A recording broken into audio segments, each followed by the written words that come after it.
All right, thanks, Keith. Now to our top stories. As winter weather ramps up, there is growing concern about the thousands of people experiencing homelessness in Maine, especially in the state's largest cities. We have team coverage tonight. Alex Haskell is live in Portland, where a vigil to raise awareness is being held.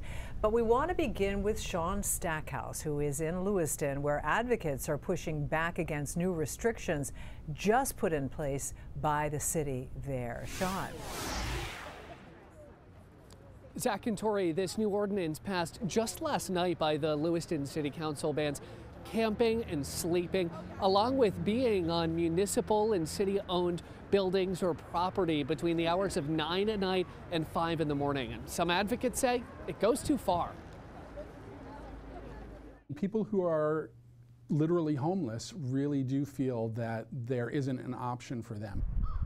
Homeless advocates pushing back on a new Lewiston City ordinance banning sleeping in public spaces. Chris Bicknell is the executive director of New Beginnings, a nonprofit that works with youth experiencing homelessness in the area. He says this new ordinance and a lack of a low-barrier emergency shelter is a major concern. Those two things compound each other and make it really difficult for anybody experiencing homelessness to find safety in this community. Lewiston's chief of police was unavailable for an interview today, but said ahead of the council's vote, the ordinance change is all about public safety. The intent is not to criminalize anything, but it's to give us a little bit more power that we can move people along, try to find them a safe place. We do so with compassion. The ordinance change comes after a 6-month moratorium on new homeless shelters in Lewiston was in place this year. Still, there's no emergency shelter. We really need a temporary winter shelter, and the city is in current talks with community partners to see what's possible.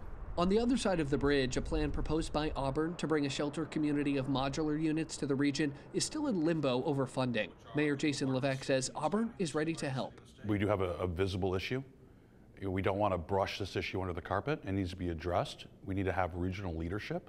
We also need to recognize the practicality of where this temporary shelter should be. This week, the Auburn City Council voted to postpone a planning board review of shelter zoning in the city. Levesque says, though, the city is still open to working with cities and nonprofits to bring a new shelter to the area. Advocates like Bicknell say it needs to happen now.